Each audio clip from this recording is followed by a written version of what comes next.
오늘 우리에게 주시는 하나님 말씀, 구약성경 출애굽기 20장 15절과 17절 두 절 말씀입니다. 출애굽기 20장 15절과 17절 두 절 말씀, 주신 하나님 말씀 제가 봉독해 올리겠습니다. 도둑질하지 말라. 내 이웃의 집을 탐내지 말라. 내 이웃의 아내나 그의 남종이나 그의 여종이나 그의 소나 그의 낙이나 무릇 내 이웃의 소유를 탐내지 말라. 아멘. How much is enough? 도대체 얼마나 많이 가져야 충분하십니까? 영국의 경제학자 로버트 스키텔스키와 에드워드 스키텔스키가 함께 쓴 책 제목입니다. 이 책에서 두 사람은 충분히 가지고 있음에도 불구하고 여전히 만족할 줄 모르는 현재 우리의 삶에 대해서 신랄하게 비판을 가합니다. 매일매일 황금알을 하나씩 낳아주는 그 위에 만족하지 못하고 기어이 그 배를 갈라 더 많은 황금을 찾아내야지 직성이 풀리는 현대인들의 모습을 비판하고 있는 겁니다. 현재 우리가 살고 있는 이 시대를 지배하고 있는 시대의 정신인 자본주의는 두 가지 큰 병폐를 우리에게 안겨다 주었습니다.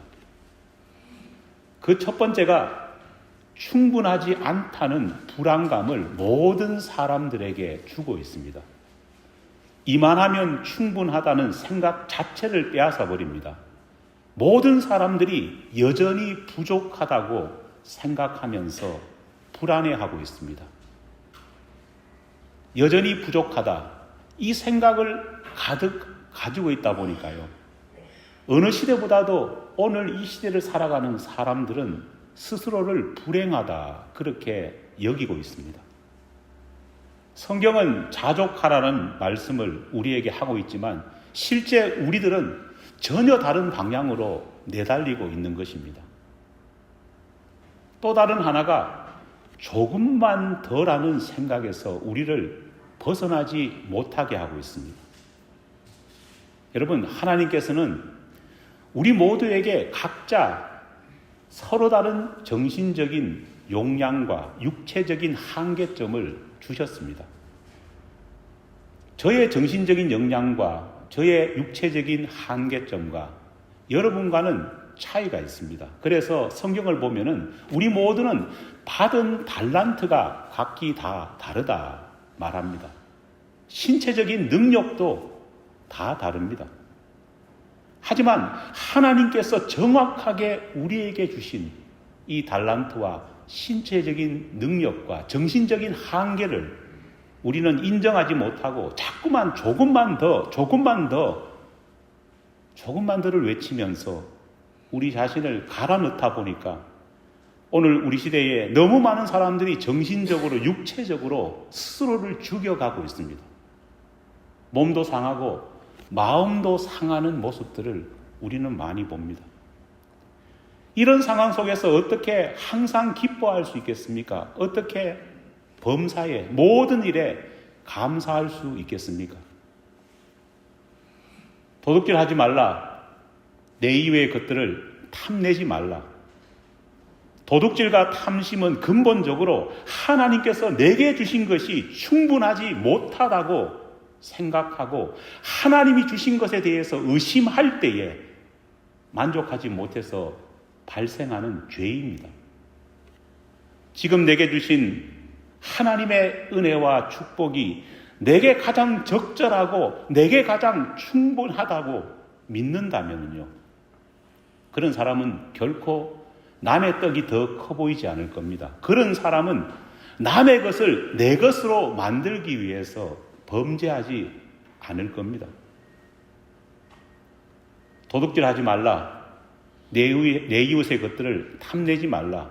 여러분, 이 두 경고를 들으시면서 마음에 어떤 생각이 드십니까? 대부분 사람들은 하나님의 이 두 경고를 들으면서 그게 나와 무슨 상관이 있어? 그렇게 생각하실 겁니다. 왜냐하면 우리는 법에 저촉될 만한 어떤 도둑질도 한 적이 없기 때문입니다. 감옥살이를 할 만큼 이웃의 물건을 탐낸 일도 우리는 없기 때문입니다. 하지만 정말 우리가 하나님 앞에서, 이 명령 앞에서 떳떳할까요? 결코 그렇지 않습니다. 여러분, 인간이 저지른 가장 최초의 죄가 여러분 무엇인지 아십니까? 대부분 사람들에게 이 질문을 하면은 하나님이 내리신 명령에 불복종한, 소위 명령 불복종의 죄가 인간 최초의 죄다, 그렇게 생각합니다. 하지만 사실은 그렇지 않습니다. 명령 불복종보다 더 앞서 저지른 죄가 있습니다. 그게 바로 뭐냐? 도둑질입니다. 하와는 자신의 것이 아닌 오직 하나님의 소유물인 선악과를 훔쳐 먹었습니다. 하나님은 아담과 하와에게 에덴 동산의 모든 것을 너희들에게 주겠다 말씀하셨습니다. 하지만 오직 하나, 선악을 알게 하는 나무 열매는 내 것이다, 건들지 마라, 명확하게 말씀하셨습니다. 하지만 하와는 자신의 것이 아닌, 자신에게 허용되지 않는 하나님의 소유물인 선악과를 훔쳤습니다. 훔친 다음에 그것을 몰래 먹었습니다. 도둑질을 했고 완벽하게 증거 은폐 시도도 했던 겁니다. 하와가 도둑이라면요, 남편 아담은 뭘까요? 장물압입니다. 아내가 도둑질을 한 하나님의 소유물인 선악과를 작물인 줄 알면서도 그것을 어떻게 했습니까? 받아 먹었습니다. 결국 이런 아담과 하와의 죄의 습성을 그대로 이어받은 우리, 그 원죄를 유전시켜서 계속해서 받아들이고 있는 우리는요, 결국 뭐냐? 도둑의 자손이고, 우리의 마음 가운데는 근원적으로 뭐가 있느냐? 도벽이 자리 잡고 있습니다. 하나님께서 내게 주신 것들이 풍성이 많음에도 불구하고 만족하지 못하고 자꾸만 다른 사람들의 것에 눈이 가는 것, 바로 그것은 우리가 가지고 있는 본성이라는 겁니다. 에덴 동산의 99%를 아담과 하와에게 주셨지만은 허락받지 못한 단 1%를 더 차지하기 위해서 아담과 하와는 도둑질을 했고, 그 모든 습성이 여전히 우리에게도 계속해서 이어지고 있는 것입니다. 결국 우리가 짓는 많은 죄들의 근원과 원인이 뭐냐? 바로 이 도둑질하는 습성에 있다는 겁니다. 사람들은 살인을 아주 중죄라고 생각합니다. 여러분, 여기에는 이견이 없죠, 그죠? 사람을 죽이는 일은 굉장히 큰 죄입니다. 여러분, 간음이나 성범죄는 어떻습니까? 성범죄나 간음 역시도 중범죄로 모든 사람이 인정을 합니다. 분명 여기 계신 모든 분들도 다 동의하실 겁니다. 그런데 이상하리만큼 우리는 도둑질만큼은 항상 가볍게 생각합니다. 관대합니다. 여러분, 예전에 우리 민족에게는요, 이상한 풍습이 하나 있었습니다. 그게 뭐냐 하면요, 설이라는 풍습이 있었습니다. 남몰래 밭에 들어가서, 과수원에 들어가서 곡식이나 과일을 훔쳐 먹는 일이 바로 설이입니다. 여러분, 해보셨습니까? 죄인들이 많네요. 안타깝게도 우리는 이런 설이를 뭐라고 생각했습니까? 장난으로 생각했습니다. 그러다 보니까요, 한여름 친구들과 서리한 것을, 또 서리에서 얼마나 많은 것들을 훔쳐왔는지를 무용담처럼 이야기하는 분들이 많습니다. 저도 어르신들하고 이야기를 해보면요, 진짜 서리를 얼마나 잘했는지에 대해서 자랑하는 분들을 가끔씩 만나기도 합니다. 여러분, 서리가 결국 뭡니까? 도둑질입니다. 미국에서 공공 화장실을 가보면은요, 휴지가 없는 곳이 참 많습니다. 세면대의 물비누는 대부분 다 비치되어 있습니다. 그런데 정작 화장실에서 더 중요한 게 뭡니까? 휴지입니다. 그런데 휴지가 없습니다. 여러분 왜 없는 줄 아십니까? 세계에서 가장 부유한 나라, 선진국이라는 이 미국에 화장실에 휴지가 없는 이유는요, 화장실 휴지를 훔쳐가는 사람들이 너무 많기 때문입니다. 여러분 미국만 그럴까요? 결코 아닙니다. 저도 한국을 떠나온 지 이제 20년이 다 돼 갑니다. 지금은 어떤지 모르겠습니다. 하지만 예전에는요, 남자 목욕탕에는 있는데 여자 목욕탕에는 없는 것이 있었습니다. 그게 뭐냐면 남자 목욕탕에는요, 수건이 다 있었습니다. 그런데 저희 어머니한테 가까운 누님한테 들어보면 여자들은 항상 목욕탕 갈 때 뭘 가져다닙니까? 수건을 가져다닙니다. 왜 그러냐 물어보니까요, 여자 목욕탕에는 수건이 없다고 합니다. 여러분, 남자 목욕탕에는 수건이 있는데 여자 목욕탕에는 수건이 없는 이유가 무엇일까요? 말씀 안 드려도 아실 겁니다. 집집마다 무슨 목욕탕 그런 수건들이 적지 않게 있었기 때문입니다. 우리는 도둑질을 장난으로 죄 같지 않는 그런 범죄로 여깁니다. 하지만 놀랍게도 성경을 보면은요, 도둑질은 살인죄와 똑같은 무게로 처벌하라 하나님이 명령하십니다. 성경에도 보면은 도둑질에 대한 내용들이 참 많이 나옵니다. 대표적인 도둑질이 누구냐? 아간이 저질렀던 도둑질입니다. 또 다른 하나가 아나니아와 삽비라 부부가 저질렀던 도둑질입니다.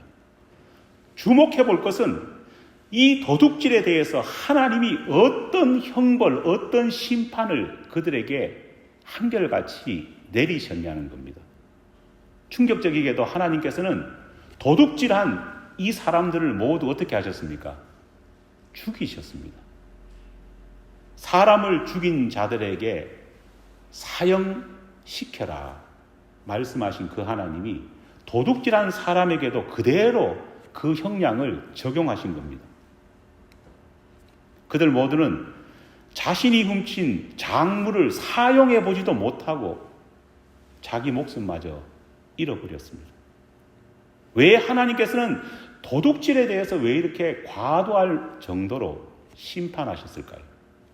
그 이유는 도둑질, 즉 탐심이 온 인류를 죄악의 구렁텅이로 빠뜨리는 영적 죄의 시발점, 출발점이기 때문입니다. 인간의 원죄가 아담과 하와의 도둑질로부터 시작되었다 말씀드렸습니다. 따라서 도둑질은 모든 죄의 뭘까요? 근원입니다. 출발점입니다. 우리 속담에 바늘 도둑이 뭐가 된다고요? 소도둑 된다. 어떤 의미일까요? 도둑질은 확장력이 엄청납니다. 한 번 도둑질을 맛본 사람은요, 더 큰 도둑질을 할 수밖에 없습니다. 실제로 도둑질이 얼마나 큰 파장을 우리 생활 가운데에, 우리 실제 삶 가운데 일으키는지를 우리는 요즘 캘리포니아 소식을 들으면서 우리는 분명히 목격합니다. 최근 몇 년 동안 캘리포니아 주에서 옛날에 골드러시가 일어나서 그 주에 사람들이 몰려갔던 것처럼 이제는 반대로 라이프 엑소더스가 이루어지고 있다고 합니다. 가게를 약탈하고 물건을 훔치는 도둑들이 너무너무 많아져서 견디다 못한 사람들이 타주로 전부 다 이사를 가고 있습니다. 가게를 하는 사람, 사업을 하는 사람들이 도저히 견디지 못해서 출애굽을 하는 겁니다. 2022년 한 해 동안 무려 82만 명의 캘리포니아 주민들이 자신의 삶의 터전을 버리고 타주로 이사를 갔다고 합니다. 이전 설교에서 제가 말씀드렸듯이 캘리포니아주에서 왜 이런 일이 일어나느냐? 캘리포니아 주에는 950불 이하로 물건을 훔치다 잡히면은요, 그것은 경범죄로 처리해서 그냥 그날 바로 훈방 조치된다고 합니다. 물론 이 법을 왜 만들었느냐? 사소한 범죄로 인해서 인생에 어려움을 겪거나 정말 빨간 줄이 끄이는 것을 막기 위해서 만들었다고 합니다. 하지만 도둑질을 가볍게 여긴 주와 시 당국자들의 잘못된 판단 때문에 주 전체가 지금 몰락의 길을 걸어가고 있는 것입니다. 문제는 이런 도둑질이 인간 사이에서만 벌어지는 것에 머물지 않고 이 죄질 나쁜 도둑질은 더 나쁜 죄로 계속해서 진화한다는 겁니다. 말라기 3장 8절로 9절 말씀입니다. 여러분의 이해를 돕기 위해서 제가 쉬운 성경 버전으로 한번 읽어드리겠습니다. 사람인 너희가 어떻게 나 하나님의 것을 도둑질할 수 있느냐? 너희들은 내 것을 도둑질하였다. 그러나 너희들은 우리가 하나님의 것을 뭘 도둑질했습니까? 하고 오히려 묻는구나. 바로 11조와 헌금이다. 너희 온 나라가 나의 것을 도둑질하였으니 너희들에게 나의 저주가 내려졌다.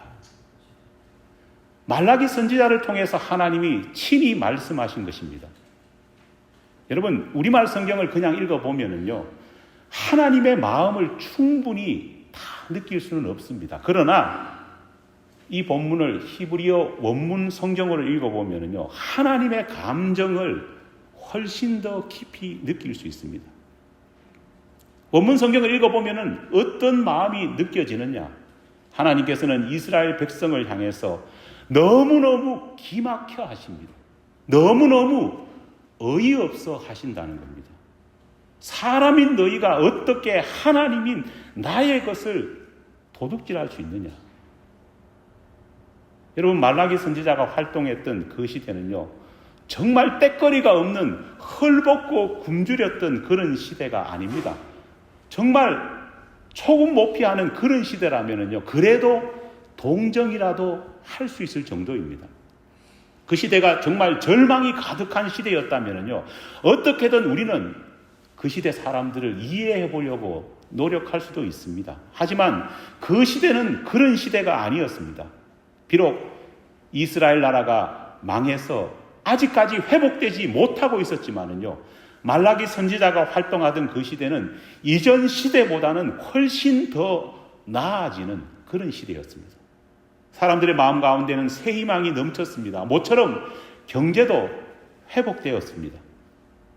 그 시대 사람들에게 가장 큰 기쁨은요, 나라가 멸망당했을 때에 바벨론으로 끌려갔던 수많은 사람들이 다시 귀환했다는 겁니다.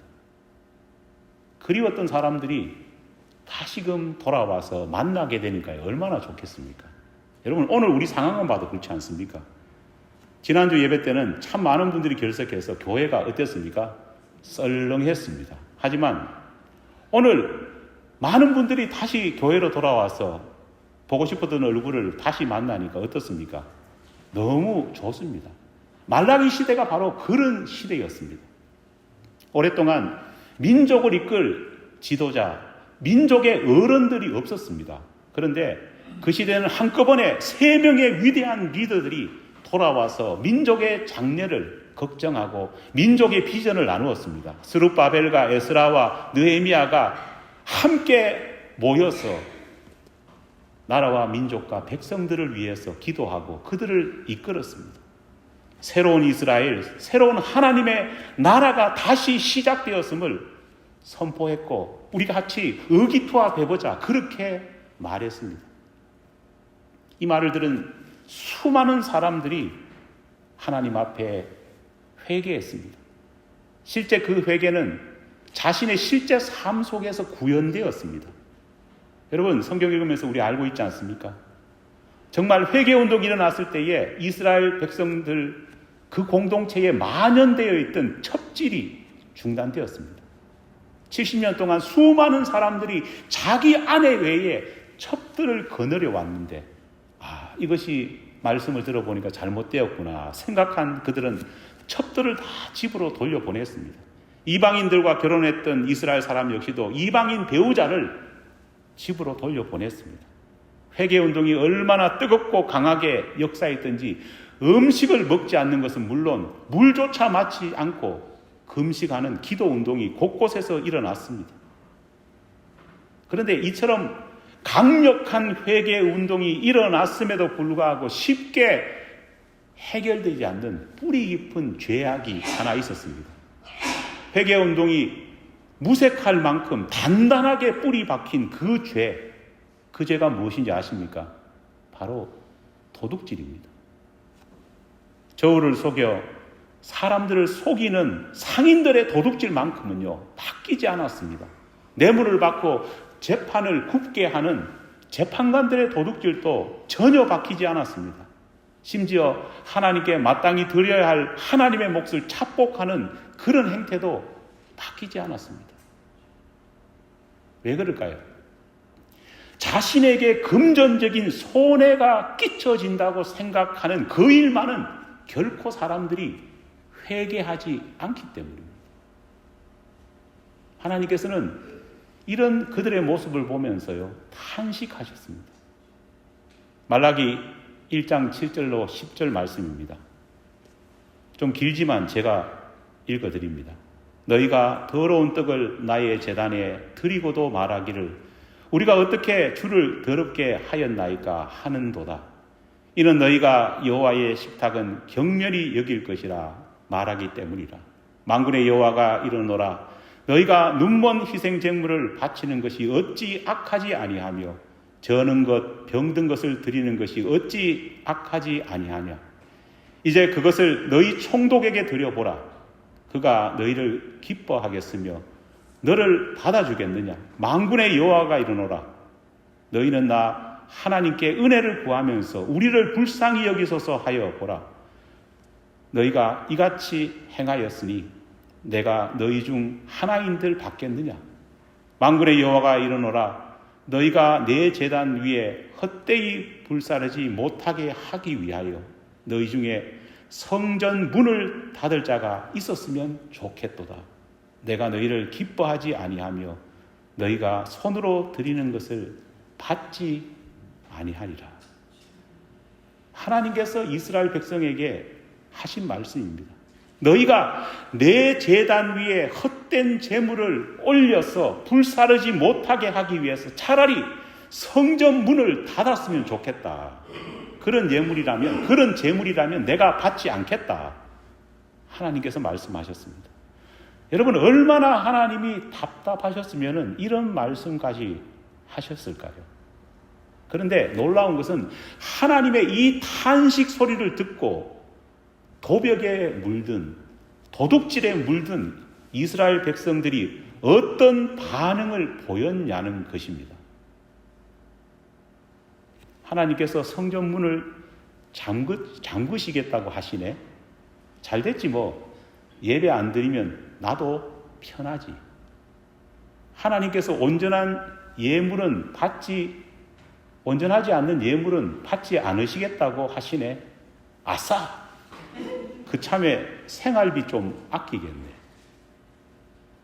여러분, 말 안 듣는 자식을 바라보면서 너무 가슴이 아플 때는요, 부모가 자식에게 어떤 이야기까지 합니까? 넌 내 자식도 아니다. 네 마음대로 하라. 그렇게 말하지 않습니까? 이것은요, 진짜 그렇다는 것이 아니라 부모의 안타까운 심정을 토로하는 겁니다. 그런데 그런 부모의 말을 듣고 아싸! 이젠 자유다.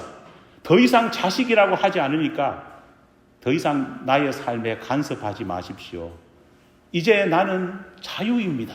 그렇게 말하는 철부지가 있다면 그것은 사람이 아니겠죠. 하나님께 드리는 예배를, 우리가 하나님께 바치는 11조와 헌금을 인간 스스로 판단하고 선택할 수 있는 선택사항이라고 생각하는 교인들이 너무너무 많습니다. 마치 헌금을 우리가 식당에서 내는 팁으로 생각하는 사람들이 너무너무 많습니다. 내 기분이 좋으면 하나님께 좀 더 드리고, 내 기분이 나쁘고 내 사정과 형편이 쪼달린다 생각하면요, 그 팁을 어떻게 합니까? 줄입니다.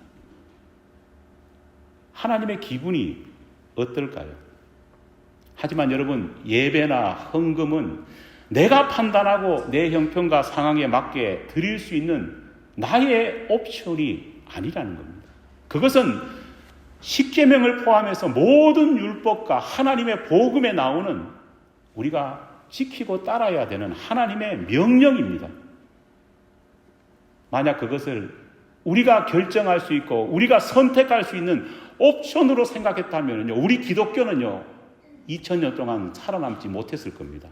왜냐? 더 가난하고 더 극심한 박해의 상황 속에 내몰려있던 초대교인들이 그런 식으로 신앙을 판단해 봤다면요 예배에 나올 이유가 없었을 겁니다.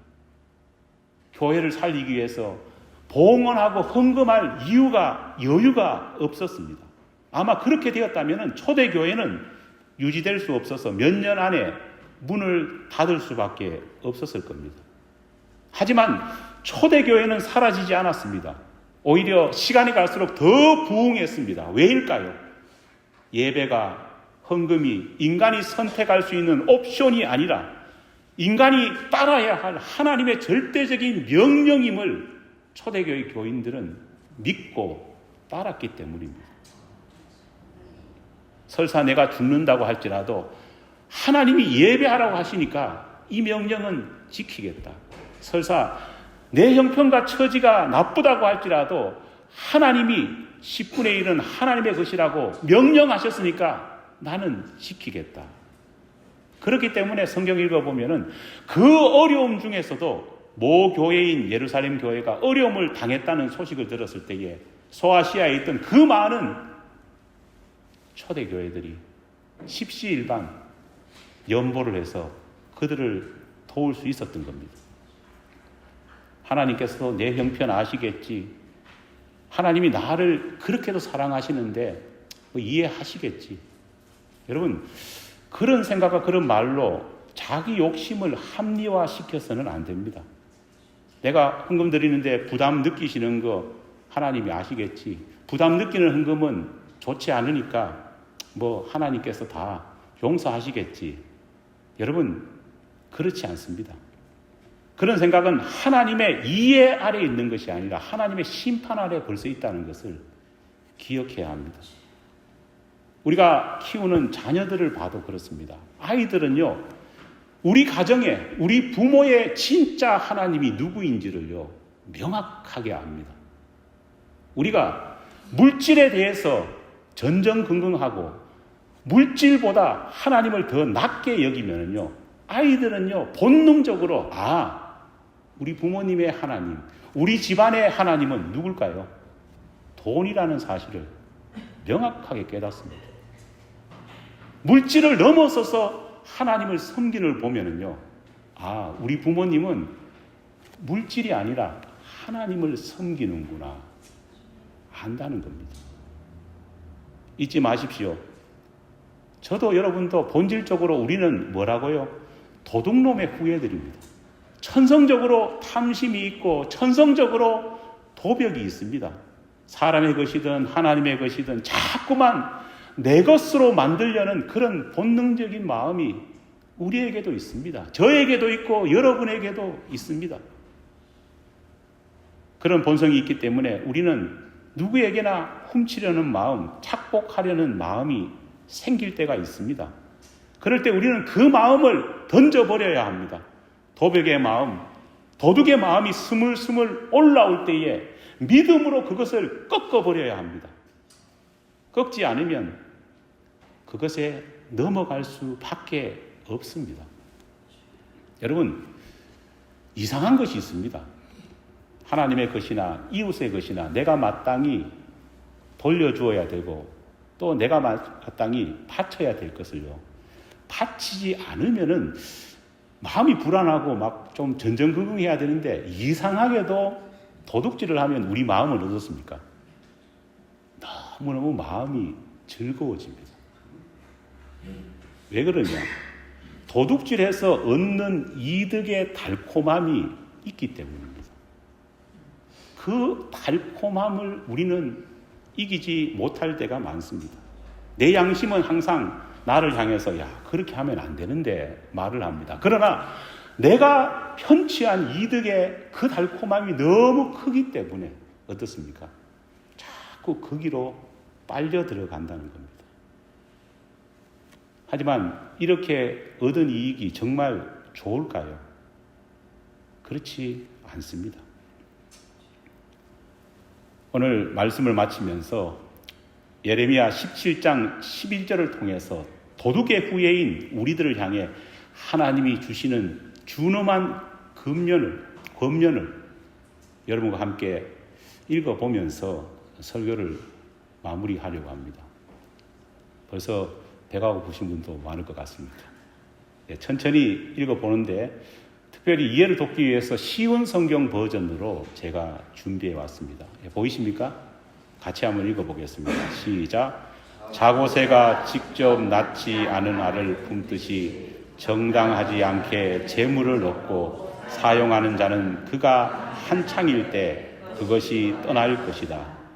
그는 결국 어리석은 자가 될 것이다. 이해하지 못하는 분 없으시죠?